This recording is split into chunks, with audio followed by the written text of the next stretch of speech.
Hi, my name is Anthony Stahl, and I'm originally from Washington, D.C. My name is David Lee, and I'm from Southern California. We're the two head partners of Metous Studio. We're here in San Luis Obispo, halfway between LA and San Francisco on the California coast.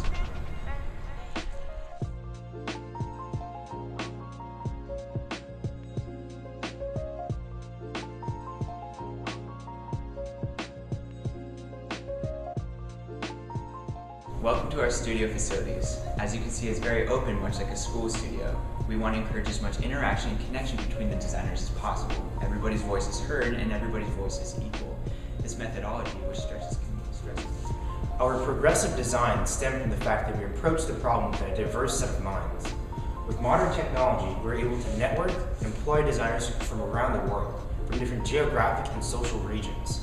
This makes Metous Studio not just a single office, but a truly open collaboration of ideas. This is the true meaning of the Metous Studio movement.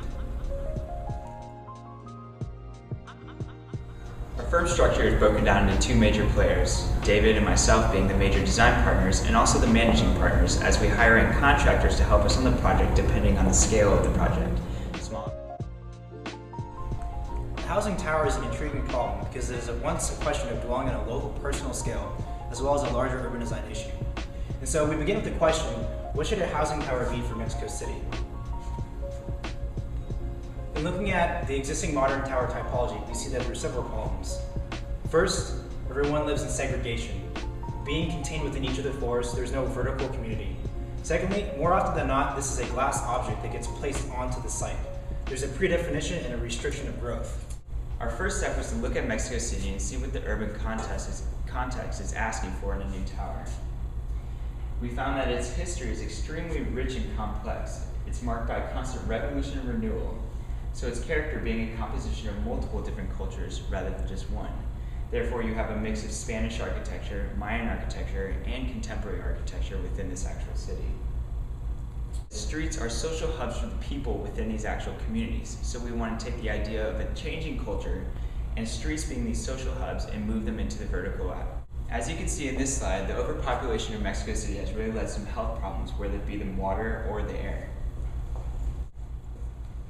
And so a new prototypical tower is developed that can be placed throughout Mexico City. This tower cleans the air and the water, acting as a giant urban lung. Slowly over time, it increases the health standards for the people of Mexico City. So there's an obvious contradiction between the uniformity of the modern tower and the complexity and robustness that is Mexico City. So we propose that the tower be a vertical extrusion of this complexity.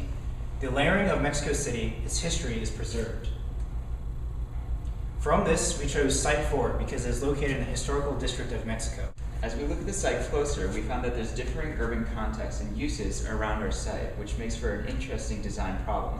We have the Bellas Artes Museum that's right across the street. We have the park that's directly adjacent to it, and multiple government buildings that surround our site. We decided to take the site and break it up into the major components that really make up Mexico City. So the monument, the plaza, the park, and the grid and street that contain these urban uses. We've taken these elements and shifted them to the vertical. We've studied maximum slopes, density issues, and population issues. The key aspect of this design is respecting the two-dimensional urban grid. Essentially, this grid gets abstracted into 3D. This three-dimensional being becomes the new framework for Mexico City. When we extrude these neighborhoods vertically, we find that it makes for interesting spatial situations that haven't been seen before in the urban context. Now, these neighborhoods can not only grow on the horizontal plane, but also vertically in all three dimensions, growing over time and creating streetways and pathways up this building that we have created. So in this diagram, we see that there are now new urban experiences not had before. There's a visual connection between the different districts and neighborhoods. There's a fantastic awareness of local place. This tower is designed entirely for the people and is truly a vertical community. Through the meaning of mitosiosis, the inner essence of Mexico City is revealed, shifted, and enhanced. And with these ideas, we put together a full competition proposal, and we look forward to sharing it with you in Chicago.